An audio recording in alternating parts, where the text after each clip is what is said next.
Pada kesempatan kali ini kita akan membahas mengenai kontrol chart C. Lalu bagaimana pembahasannya? Mari kita telusuri di ruang tanya.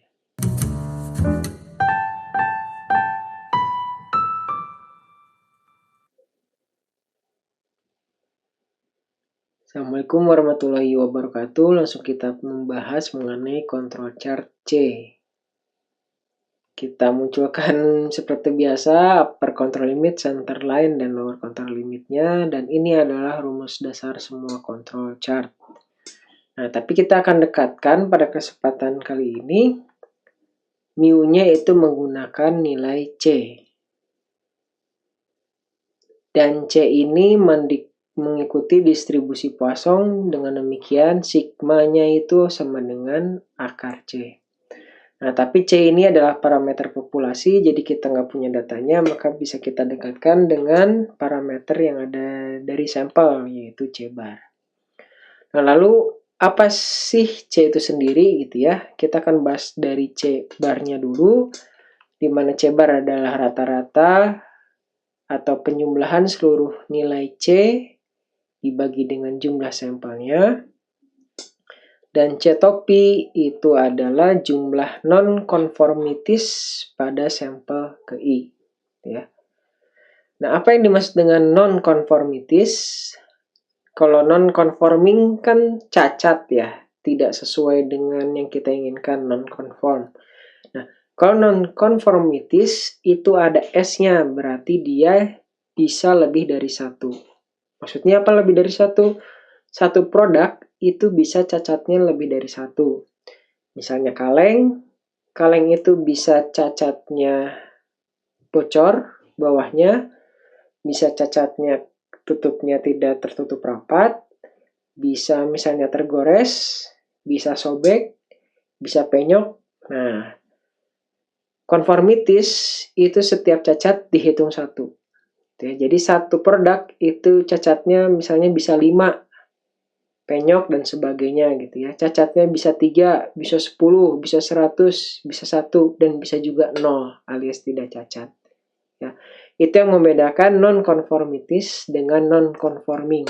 Ya. Jadi ada kata S-nya, kalau dalam bahasa Inggris S itu adalah menunjukkan jamak, lebih dari satu. Itu kata kuncinya terkait dengan kontrol chart C. Nah, itu adalah pembahasan definisinya. Langsung kita lihat pembahasan soalnya atau datanya. Kita lihat judulnya terlebih dahulu. Ini adalah jumlah non-conformities pada sampel yang ukurannya atau sampel size-nya itu 100 printed circuit board atau 100 PCB ya.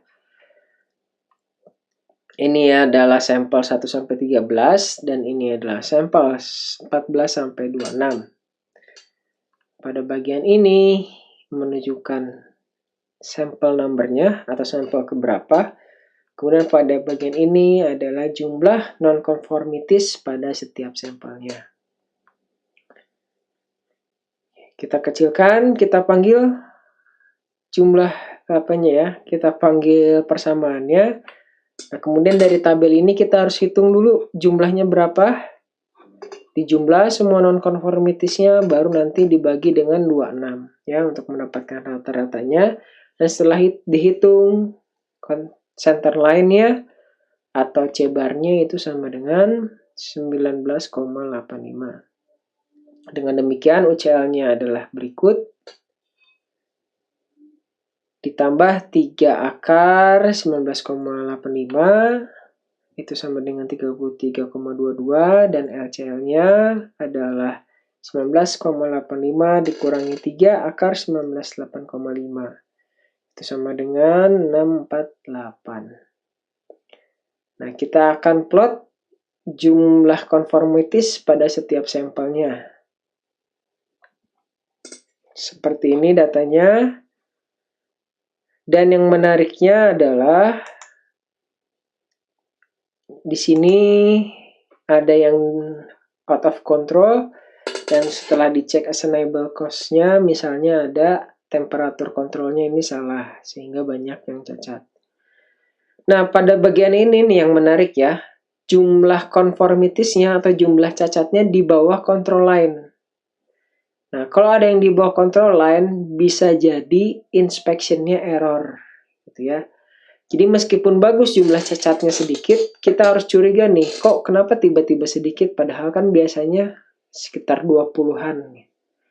Nah, kalau seperti ini mungkin ada inspection error. Dan kalau kita mengalami hal seperti ini, kita harus mengecek assignable cost-nya seperti apa. Oke, itu pembahasan mengenai control chart C. Lalu apa yang bisa kita bungkus pada kesempatan kali ini? Untuk membuat control chart C, perlu memahami notasi berikut ya. Maaf itu typo.